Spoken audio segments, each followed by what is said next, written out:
Hey YouTube, what's going on? I'm David. Welcome to my yard. This is my fourth year in this house. When I moved in, it had pretty much the ugliest yard in the neighborhood.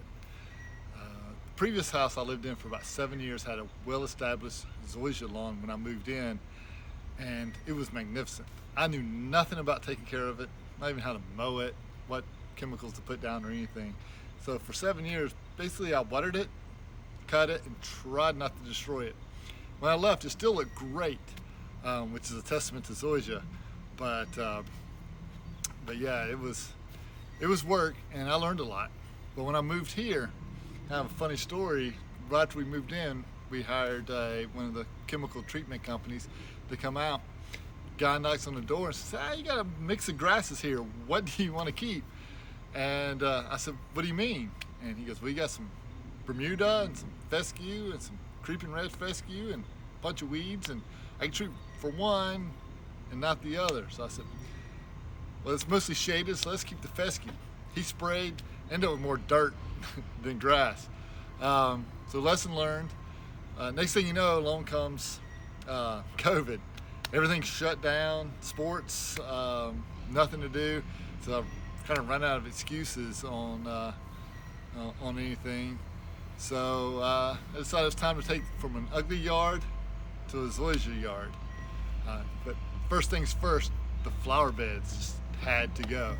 Hedges all grown up, dead underneath. Really wasn't very pretty at all. So I took that down, some gray owls.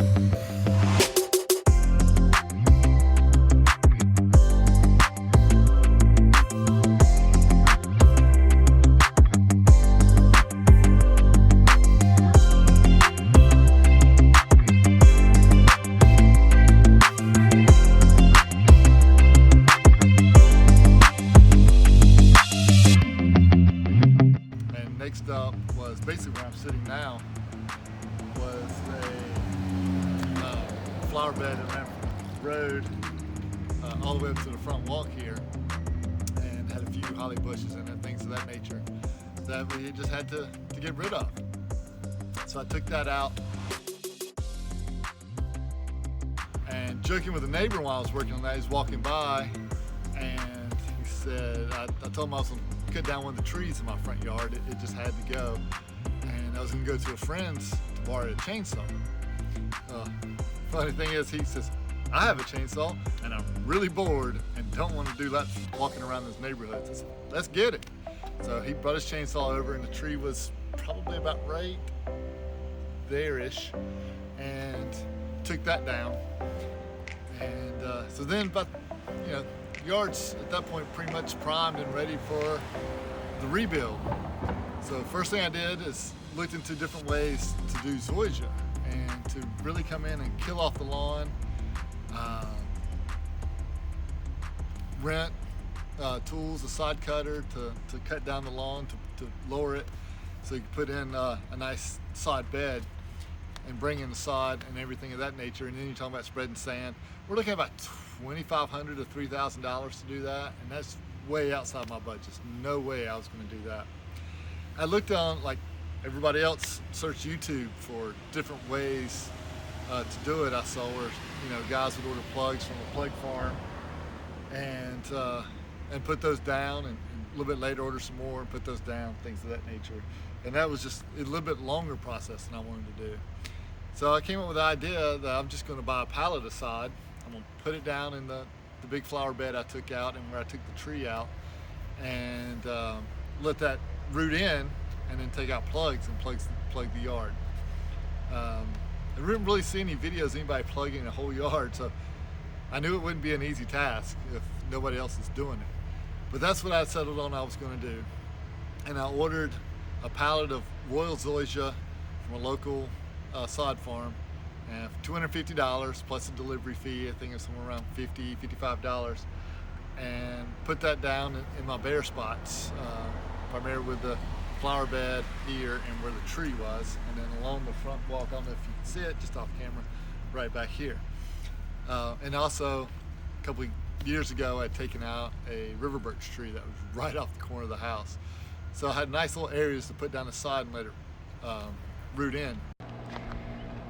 So as I'm sure you remember, had those hedges, a gray owl right here, hedges all around the back. Over here another big gray owl in front of the steps, and some more like red tips back behind the porch, and another set of hedges that run all the way to the end. Now I've planted in the golden mop false cypress, a little lavender right there, and then all these gardenias. Then over on the side, I put in these two hydrangeas, however you pronounce them, over here. And I started my plug sod farm, kind of off the side of the house, up the walk. Took out that maple tree, I believe it was, and graded that out and put in some nice Zoysia sod, another one of my plug farms. And over here I had the monkey grass and those three big like holly bushes, and then a bunch of like crap down near the road. And this is the rest of my sod farm, my plug sod. And about 3 weeks later, after I purchased the Pro Plugger, I went to town and just started doing plugs. And there's some lessons learned with that. It definitely was not easy, but you know, documented along the way. I want to share those videos with you. Basically, welcome to my project. It's been a summer-long act of love and a lot of blood, sweat, and tears. Lessons learned along the way, tools purchased, reviews and unboxings to be had, and plus along the way I'm going to have some process updates. So I hope you like my introductory video, got an idea where my project's going. I'm trying to go from the ugliest lawn to a Zoysia lawn, and it's his name's Ron Henry. He's got a great little show. He calls it a golf course lawn. That's kind of the idea I wanted, was a nice looking golf course lawn. So I hope you come back and check out the videos, see the progress, and hopefully we can learn something together. Thank you for watching.